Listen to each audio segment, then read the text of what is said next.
Good afternoon. My name is Denisha Daniels, Hey, my name is Paola Gonzalez. and we are second year students here at the pharmacy school at William Carey University. So, we're going to be discussing a trial to compare different treatments with depression. So, before we get started, I think it is important for us to give you a little background information. Depression is basically an imbalance of neurotransmitters in the brain. Chronic depression is an extended period of sadness and a lack of interest. Treatment-resistant depression is when the patient has taken more than 3 antidepressant medications and tried psychotherapy, but they still have depression. Mindfulness-based cognitive therapy, also known as MBCT, is a therapy in which a diverse type of relaxation is done. For example, it can be meditation or yoga. It basically helps with the patient with self-directed relaxation before they have an opinion or a thought. So we're going to refer to the antidepressants as treatment as usual, which cannot control depression in patients with treatment resistance. It is believed that mindfulness-based cognitive therapy may prevent total chronic depression in patients with treatment-resistant depression. Okay, so a significant result from previous trial in a pilot study of mindfulness-based cognitive therapy for treatment-resistant depression, participants who complete 8 hours weekly session with a psychiatric and therapist has significantly decreased the depression anxiety levels. There was another study that I found. It was a randomized control trial compared the effectiveness of mindfulness-based cognitive therapy and cognitive behavior therapy as treatment for non-melancholic depression. Participants in both treatments conditions showed significant improvement in depression and anxiety score, but there were not significant difference between the two treatment conditions. So why was this study conducted? After reviewing many studies concerning the effect reducing stress and self-control, the author of this study wanted to investigate the preventive relapse of depression with mindfulness-based cognitive therapy for patients with chronic treatment-resistant depression. So, the title of the journal that we're going to be discussing today is called Mindfulness Based Cognitive Therapy for Patients with Chronic Treatment Resistant Depression, which is a randomized control trial. This trial was actually funded using a grant from Fonds Psychisch, which is a Netherlands Foundation for Mental Health. The grant number is 2011630. And it is important to note that this funder had no role in the conduct of this study. Okay. So the trial designs for this study is an open-labeled, multi-center, randomized control trial. The primary objective for this trial it was to evaluate the effectiveness of mindfulness-based cognitive therapy plus treatment as usual versus treatment as usual itself. So only for chronically depressive patients who have not responded to previous cognitive behavior therapy or interpersonal therapy. So cognitive behavior therapy is pharmacotherapy and evidence-based psychological treatment. So, for the methods for this trial, they had an inclusion criteria. The patients had to be older than 18 years of age. They had to have a current depressive episode with a duration of at least 12 months, but it could be more than 12 months. The depressive episode had to be done based on a certain criteria. The depressive symptoms had to be of moderate to high levels. This was done based on the inventory of depressive symptomology self-report.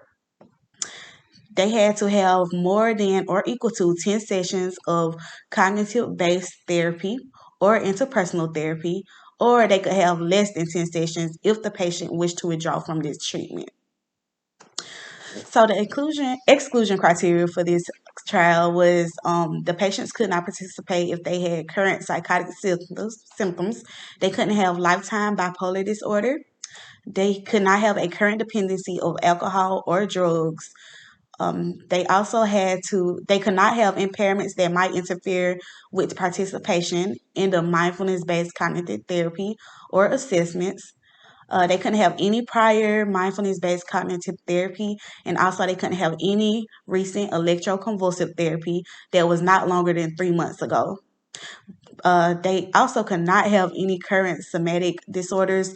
So this is basically like a significant feeling about physical symptoms, which causes an abnormal response to a person's behaviors or feelings that interfere with their daily functioning.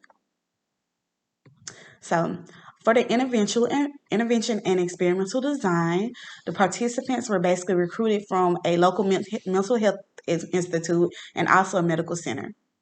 If interested, an information letter was sent to those patients and then they were contacted via the telephone. The mini international neuropsychiatric interview was administered to the participants to diagnose depressive, anxiety, psychotic, and addictive disorders. There are also additional characteristics such as treatment resistance and socio-demographic status that were assessed. Once the baseline measures were complete, participants were randomized to two groups, either treatment as usual or the other group was mindfulness-based cognitive therapy plus the treatment as usual combined in one.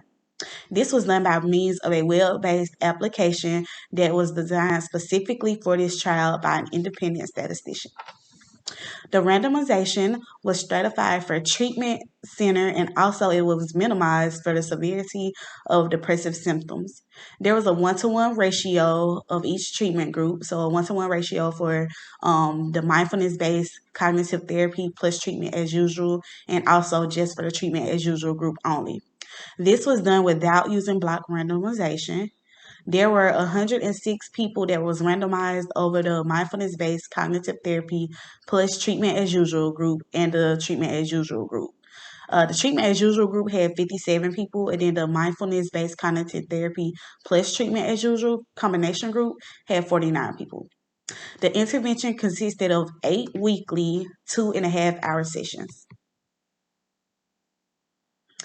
All right, so the primary outcome was level of depressive symptoms that was assessed with inventory of depressive symptomology reports. There were various secondary outcomes that were assessed with different strategies as well. Remission was assessed with the depression module of the mini international neuropsychiatric interview, and that basically investigates depressive symptoms according to a certain criteria. The rumination was assessed with the ruminative response scale, and rumination can be basically described as uncontrollable, excessive thinking of bleak things. There was a questionnaire that was called a 5 mindfulness questionnaire that was aided in assessing the mindfulness skills. They also had a scale called a self-compassion scale that was used as well to interview the outcomes. So for the statistical analysis, they used power analysis. They used ANCOVA. They used a criteria. They used a 5-facet mindfulness questionnaire, and they also used the ruminative response scale.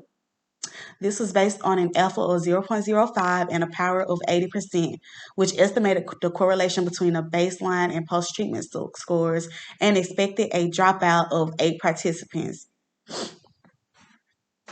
Okay, so now I'm going to talk about the results. So of the 213 patients who were assessed for eligibility, 111 were interviewed. However, only 106 were randomized. These patients came from local mental health institute and Radboud University Medical Center. So the treatment as usual group and the mindfulness-based cognitive therapy plus treatment as usual groups, those two groups were very similar. There were no significant differences in clinical characteristics or baseline scores between the certain conditions. So for the study findings, In both of the analyses, the mindfulness-based cognitive therapy condition showed a lower level of depressive symptoms than the treatment as usual, with a small to medium effect size. However, the difference was only significant in the per protocol sample, which was basically had a 95% confidence interval, and it was from negative 8.38 to negative 0.11, with a mean of negative 4.24. Compared to the treatment as usual, a significant larger proportion of mindfulness based cognitive therapy and the treatment as usual participants reached remission. So for that group, they had a 41.5%. And then for the treatment as usual group, they only had 21.6%. So compared to the treatment as usual group, the mindfulness based cognitive therapy plus treatment as usual condition showed significantly less rumination and significantly higher quality of life at post treatment. Additionally, the patients with the mindfulness based cognitive therapy plus treatment as usual group showed significantly more mindfulness skills and also more self compassion than the treatment as usual only group. Okay. The there were not adverse effects in this trial. So the other conclusion is the mindfulness cognitive therapy plus treatment as usual seems to have beneficial effect for chronic treatment-resistant depressed patients. In terms of remission rates, so rumination, quality of life, mindful skills, and self-compassion. Patients who complete the mindful skill cognitive therapy show significant reduction in depressed symptoms. The authors of this study speculated that the unexpected decreased rumination and increased quality of life, mindful skills, and self-compassion and remission rate with mindfulness mindfulness cognitive therapy plus treatment as usual compared to participants receiving the treatment as usual only. So our personal opinion, um, there were not adverse effect. That's the strength of this study. There were not adverse effect. This trial only include patients who were moderately, severely depressed, and participants were equally uncharacteristic. So, also with our opinion, the trial did have some weaknesses. The study was based on previous treatment resistance. However, there were patients that were included who refused to use any medications at all. And we feel like this is not an accurate representation because we do not know if those patients were truly in the category of treatment resistance. The study should only include those who were actually adherent to their medication and had treatment resistance with that. There was also another weakness that we felt like the trial had, and that was that it was varying amounts of psychological treatments that the patients had previously received. Some participants had been getting various treatments, such as 10 treatments, while others did not have any. The numbers varied a lot. So there were unequal number of treatments, and we feel like that could have skewed the results of this trial a little bit. Mhm. So that's the end of our journal club trial. If you have any questions, please feel free to email us or comment below, and we will definitely get back to you with an answer. Thank you. Thank you.